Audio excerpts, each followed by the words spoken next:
Hello everyone, today I'll be interviewing Dark. Yes, that's right, the one who has 400,000 subscribers and also the one who owns all the alphabet letter channels. But before we get into this video, I just want to say that only a small percentage of my viewers are actually subscribed, so if you did enjoy this video and found it informative, make sure to leave a like and subscribe if you haven't already. By the way, since Dark hasn't shown his voice yet, Bribe is the one that voiced it for him. But anyways, without any further ado, let's get straight into the video. What motivated you to start commenting? I saw a bunch of verified commenters commenting all over YouTube to regrow their channel. Although the hate, it seemed to actually work for them, so I was wondering how I could do it myself. How many verified channels do you currently have? I currently have 11 verified channels, most of which I grew myself from scratch by short spamming to around 70 to 80k, and then changing the channel name to face reveal at 5 subs, and promoting it as a featured channel across my network of channels. It gains around 10k subs a day. Are you planning on getting a verified channel for every letter of the English alphabet? Yes, I've currently got A through G and a few extra letters like S. In a month or two I should have the whole alphabet completed. What will you name your channels after you run out of alphabet letters? Honestly, no clue. Never really thought that far. I was thinking maybe numbers, but YouTube doesn't really allow that, so I'll probably have to think of something else. Did you ever buy YouTube channels? Yes, I bought the channel B and publicly stated it in the found me from a comment video on the channel with 2.8 million views. Contrary to popular belief, buying and selling YouTube channels is actually allowed within YouTube's terms of service, which is why I publicly stated it in the video. Several other large channels have been sold in the past too, such as Smosh for instance, with almost 30 million subscribers. What do you get out of doing all this commenting? Do you get joy or happiness? I mean, aside from the AdSense money for 100k views on a video every day, I do also get a new 100k channel every week, which is worth $1,000 to $2,000 by itself. So I mean, it's a pretty good way to make money. Do you have a real job that's not YouTube? Yes.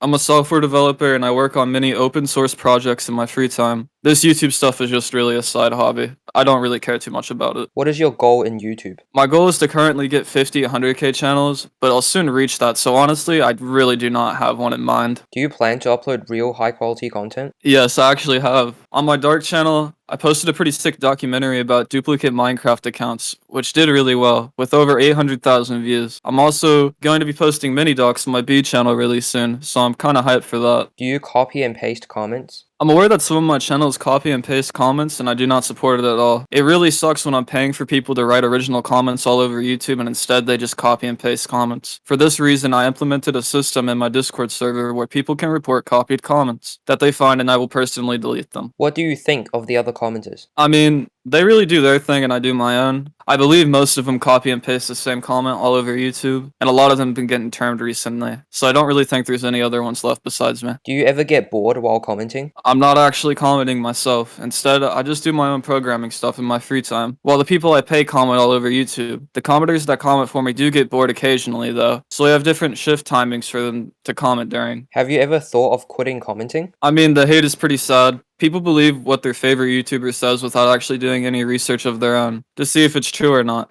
And no matter what I say or how much evidence I give them, their mind is already made up, and there's nothing really I could do about it. For the most part, I've learned to overcome the hate, so that isn't really an issue. What got me worried was the termination wave that happened on March 10th, but I guess the fact that my channels were pretty much the only ones untouched really shows something. Are you planning on making a living out of commenting? No, commenting is just a side project. I set up a whole system, so it's basically an automatic money farm at this point. Not only am I supplying jobs to people, but I'm also earning money myself from it, so it's a win-win for everyone. I see some people say that they hate seeing me in the comments, but what I really don't understand is that they could just scroll past it. At the most, there's probably only one comment from my channel on every video, other than music videos. If they really hate the channels, YouTube has a block feature, and they can just block everyone on my channel so they don't have to see it again. What do you think of the video that Timeworks recently made on you? It was a really pathetic attempt to make me look bad. He seemed to have come to the conclusion that I'm a scammer just because I'm in a server called Meow with 1.2k other people. I called him out in the comments, or he did crop it out of his video, where he called me a scammer after he realized how dumb he was. But I still feel the thumbnail of the video misleads people into thinking the same thing, since the thumbnail is a whole lot of my channel's profile pictures and the title of the video has scammer in it. But anyways guys, that's it for the interview. If you found this video entertaining or informative, make sure to leave a like and subscribe if you haven't already. But anyways, thank you for watching and goodbye.